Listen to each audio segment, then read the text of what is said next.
Sir तुमचं नाव सांगा. महेश विजयकुमार राजे.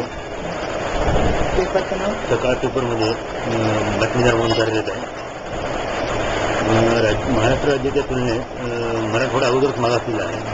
त्यातही नांदेड आणखीच जास्त मागासलेलं आहे सीमेवरती असल्यामुळे. आंध्र आणि कर्नाटक या दोन राज्यांची सीमा नांदेड जिल्ह्याला आहे.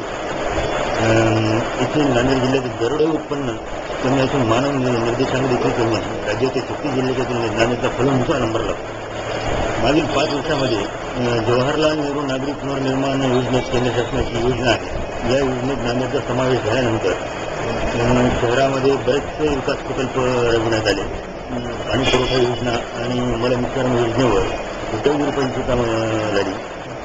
याशिवाय रस्ते बांधणी, पूल आणि नदीघाट विकास ही कामे देखील नांदेड शहरामध्ये मोठ्या प्रमाणात झाली आहे. त्यामुळे मागच्या 5 वर्षात बऱ्याचशा प्रमाणात गती आली. शिवाय जिल्ह्यातील नेतृत्व अशोक चव्हाण या दूरदृष्टी नेतृत्वाकडे असल्यामुळे नांदेडला आणखी जास्त त्याचा उपयोग झाला. गुंतागती समारंभाच्या विमानतळ आंतरराष्ट्रीय स्वरूपात नांदेडला झालेला आहे. रात्री देखील विमान उतरण्याची सोयी झालेली असल्यामुळे आणि देशातील दिल्ली, राज्याची राजधानी मुंबई आणि नागपूर या मोठ्या शहरांच्या आज नांदेड विमानसेवा जोडल्या गेल्या आहे. याशिवाय रेल्वेच्या माध्यमातून देशातील सर्व प्रमुख शहरांशी नांदेडचा संपर्क आला आहे. इथे सगळ्यात मोठी अडचण अशी आहे की स्थानिक उद्योजक नवीन उद्योग उभारण्यात पुढे येत नाही.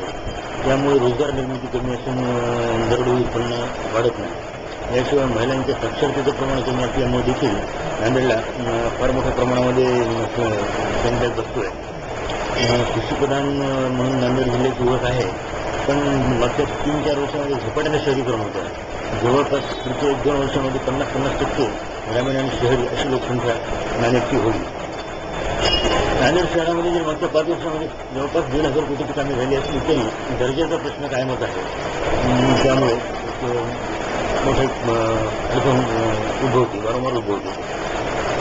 असं असलं तरी कालोखामध्ये नांदेडची प्रगती होत आहे झपाट्याने. जागेचा प्रश्न असल्यामुळे थोडीशी अंबाडीची औद्योगिकरणाचा प्रश्न आहे, पण फार काही याच वेळ आपोआपच वाढणारे झपाट्याने वाढणाऱ्या शहरापैकी नांदेड आता त्या पंक्तीमध्ये जाऊन बसला आहे.